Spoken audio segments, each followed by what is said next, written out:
पाहिजे, पण कोणत्या मार्गाने कमवलं पाहिजे? म्हणतात जोडोनिया धन उत्तम व्यवहार, उदास विचारे वेच करी. चांगल्या मार्गाने धनार्जन केलं पाहिजे, योग्य मार्गाने धनार्जन केलं पाहिजे. दुसऱ्यांना फसवून, दुसऱ्यांचा विश्वासघात करून वाम मार्गाने कमवलेलं धन मनुष्याला कधीही सुखाची झोप येऊ देत नाही. वाईट मार्गाने कमवलेलं धन मनुष्याला कधीही सुखी राहू देत नाही. वाईट मार्गाने धन कमवता येतंय, परंतु अशा धनापासून त्या ठिकाणी बंगला घेता येतो, सुख विकत घेता येत नाही. वाईट मार्गाने धन कमवता येतं, त्या धनापासून अतिशय महागडे त्या ठिकाणी गालीचे गाद्या घेता येतात, परंतु सुखाची झोप विकत घेता येत नाही. अतिशय वेगवेगळ्या मार्गाने कमवलेल्या धनापासून आपण त्या ठिकाणी वेगवेगळे पदार्थ, भोजनाचे वेगवेगळे पदार्थ विकत घेऊ शकतो, परंतु खाल्लेलं भोजन आपल्याला पचवता येत नाही. धनापासून जे आहे सगळं काही आपल्याला करता येतं. गाडी घेता येते, बंगला घेता येतो, संपत्ती त्या ठिकाणी आहे, व्यापार व्यवसाय उभा करता येतो, परंतु त्याच्यातून प्राप्त झालेलं मन मनुष्याला सुखच देईल असं नाही. जर वाम मार्गाने केलेलं असेल, मनुष्याचं धन चांगल्या मार्गानेच घरामध्ये आलं पाहिजे, तेच धन मनुष्याला सुख देतं. याच्यामुळे किती धन येतंय घरामध्ये, त्याच्यापेक्षा कोणत्या मार्गाने येतंय ते फार महत्वाचं आहे. म्हणून पूर्वीचे लोक म्हणायचे, जिथे एक खायची असेल तिथे अर्धीच भाकर खायची, पण चांगल्या मार्गाने धन आलं पाहिजे. का म्हणायचे?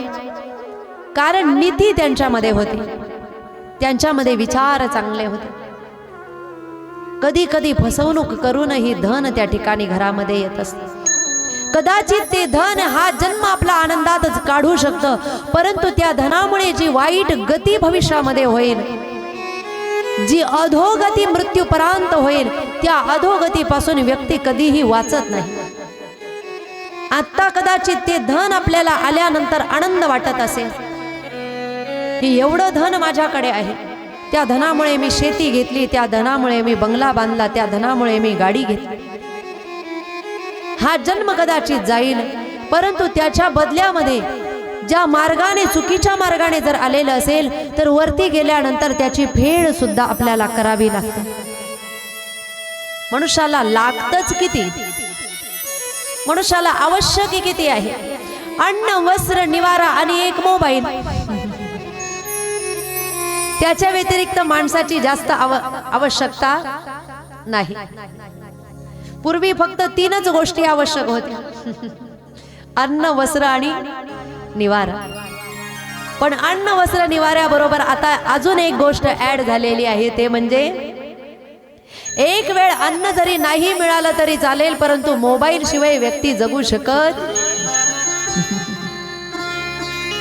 अतिशय आवश्यक झालेलं आहे. जेवायला बसल्यानंतर मोबाईल, कथेत बसल्यानंतर मोबाईल, आणि जर क्रिकेट असेल आणि त्याच्यामध्ये जर पाकिस्तान आणि भारतची मॅच असेल, तर महाराज स्टेजवर सुद्धा मोबाईल चालू असतात. खालचं जाऊ द्या, पण वरती सुद्धा मोबाईल. किती रन झाले, कोण कोण आउट झालं. जास्त आवश्यक त्या ठिकाणी वाटायला लागलेलं आहे. इथे ठीक आहे, परंतु वरती गेल्यानंतर फार कठीण आहे.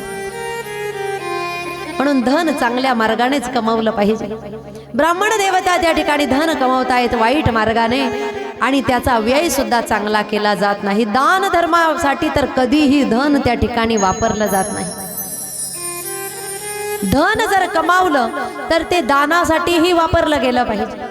किती धन कमवावं याला शास्त्राने अजिबात मर्यादा सांगितलेली नाही. भरपूर कमावलं पाहिजे, पण चांगल्या मार्गाने. किती कमवावं शास्त्राने अजिबात सांगितलं नाही. तुम्ही अरबोपती व्हा की खरबोपती व्हा, त्याच्यापेक्षा 10 पटीने मोठे पती व्हा. भरपूर कमावलं पाहिजे, फक्त नियम आहे चांगल्या मार्गाने कमावलं पाहिजे. आणि जेही धन गमावलेलं आहे त्या धनाला जर शुद्ध करायचं असेल तर त्याच्यासाठी उपाय आहे दान. कमवलेल्या धनाला शुद्ध करण्याचा उपाय आहे दान. दानाने काय होतंय, दानाने कमवलेलं धन वेगवेगळ्या मार्गाने येतं तर धनाची शुद्धी होत असते. धन फक्त कमवतच राहिलं, येऊच द्या येऊच द्या, कमवतच राहिलं आणि ते जर चांगल्या मार्गाने आपण लावलं नाही, चांगल्या मार्गाला आपण लावलं नाही, अन्नदानासाठी वापरलं नाही, कथा कीर्तनांसाठी वापरलं नाही, मंदिर बांधण्यासाठी वापरलं नाही, एखाद्या आश्रम बांधण्यासाठी जर दिलं नाही, चांगल्या मार्गाने त्या धनाचा व्यय जर झाला नाही तर साठलेल्या धनाच्या मागे 15 ते 16 अनर्थ त्या ठिकाणी शास्त्राने सांगितलेले आहे. वेगवेगळे अनर्थ सांगितलेले आहे. धन शुद्ध करण्याचा उपाय आहे दान. धन शुद्ध करण्याचा उपाय, जसं पाणी एखाद्या तलावामध्ये असेल आणि तलावामध्ये ते पाणी साठलेलं असेल, त्या पाण्याचा वापर कधीही केला जात नसेल तर काही दिवसानंतर त्या पाण्यावर हिरवं शेवाळ तयार होतं. त्या पाण्यामध्ये कृमी कीटक जंतू पडतात, त्या पाण्याचा दुर्गंध येतो. ते पाणी कोणत्याही कारणासाठी न वापरण्यासारखं होतं जेव्हा त्याचा वापर केला जात नाही. परंतु एखादी नदी जर वाहती असेल तर वाहती नदी कशी असते, स्वच्छ असते. म्हणून धन येतही असलं पाहिजे आणि त्याचा व्यय सुद्धा झाला पाहिजे, जातही राहिलं पाहिजे. फक्त येऊ द्या म्हणून चालणार नाही, ते धन वापरलंही गेलं पाहिजे. दानाने काय होतंय, दानाने व्यक्तीचं धन शुद्ध होतंय. दानाने काय होतंय, परमपूजनीय प्रातस्मरणीय त्या ठिकाणी रमेशभाई ओझा त्यांच्या कथेमध्ये सांगत असताना सुंदर त्यांनी वर्णन करून सांगितलं की दानाने व्यक्ती दुसऱ्यांवर कृपा किंवा दुसऱ्यांवर दया करतो असं नाही, दानाने व्यक्ती स्वतःवरच कृपा करतो, स्वतःवरच कल्याण करतो, स्वतःवरच दया करतो. दान दिल्याने दुसऱ्याचं तर चांगलं होतंच, परंतु देणाऱ्याचंही कल्याण होतं. त्याचेही पाप कर्म धुतले जातात, त्याचे जड कर्म त्या ठिकाणी नाहीसे होतात, त्याचं पाप नाहीसे होतं.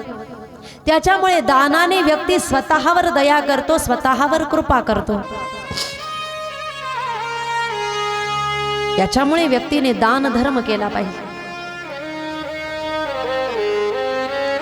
दान साठवून ठेवलं तर असं म्हणतात की पुढची पिढी ही विकलांग जन्माला येऊ शकते. त्याच्यामुळे त्याचा वापर चांगल्या ठिकाणी झाला पाहिजे. दानाने धनाची शुद्धी होते.